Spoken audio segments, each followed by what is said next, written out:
Welcome back. It is 9:23. The weather today, and much of the season ahead doesn't really inspire a lot of outdoor activity. This could mean more than just cabin fever for your family. This morning we're talking about avoiding the winter slouch. And Ann Beal from Indy Moms Blog is here with me, along with Ellen Brown, the owner of the Daily Method, to explain this. Welcome, ladies. Thanks for coming in. Happy New Year. Happy New Year. And this is such a great topic because your idea of the winter slouch really can be a mentality with a physical implication, right? So explain exactly what it is. So, we're all watching a little more Netflix in the wintertime. Sometimes you get off that couch and you think, oh my gosh, I probably wasn't sitting the best that I could have been. Especially as parents, we're lifting kids a lot.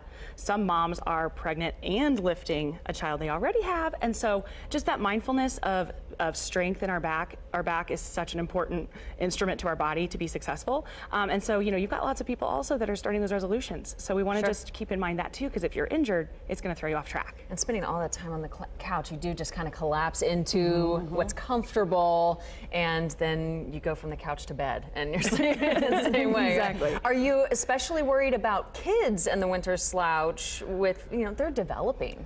Yeah, that's actually a great point to make. One thing that they can do are little yoga moves. There's a lot of strength that kids can look up and find as well. And the Daily Method definitely has a yoga class for kids coming up soon too. Ooh, fun. Yeah.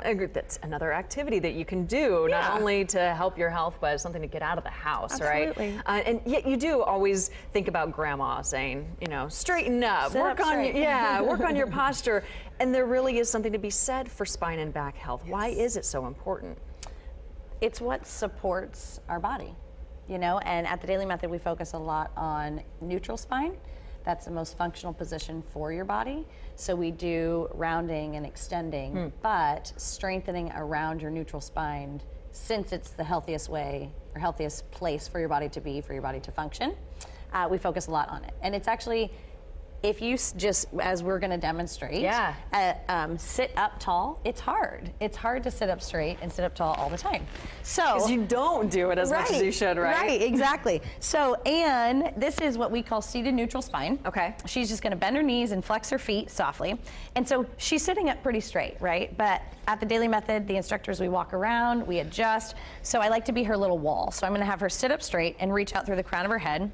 She's sitting on her sits bones, but if I just give her a little nudge, she can sit up just a little bit taller.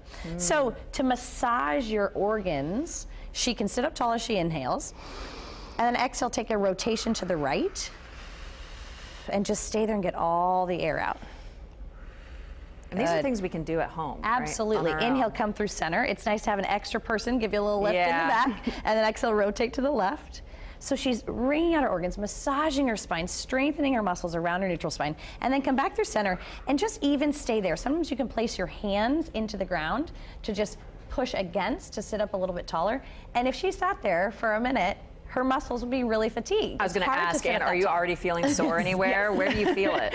Mostly right here in my sides, kind of like my back obliques a little bit too. And so it's not an easy. That's perspective, right? It doesn't take much. Now this looks easy, and it's not the hardest, obviously. Yeah. But another exercise we do at the Daily Method is called tabletop plank. So Anne, have your knees here and your hands here for me. Oh, yep. And so what you do, you set your knees up underneath your hips, and your hands underneath your shoulders, and then you engage your abdominals to help lift your knees up. So see how she transitioned, her ears over her shoulders, over her hips, in a neutral spine, that S shape. Like I'm gonna have her slide your shoulder blades down a little bit. Yes, see how she just got longer? You can physically see that. And now she's hovering with her knees off. So she took a break, and that's fine, because it's hard. This is, I call it a pseudo plank, because you think it's going to be easy. It's actually much harder than a regular plank. So it kind of gets that little add-on for the people who are cardio buffs, for people who don't necessarily think that stillness is their route to find themselves in the best physical shape. It's still really hard. This is great stuff. So hopefully you watch closely. And if you need to see it again, we'll put it all on wishtv.com. And you can do these things at home, and you can also visit the Daily Method. Thank you, ladies. Thank you so much for coming in. Happy New Year. Happy New Year. Great to see you. All right, you guys have a good one.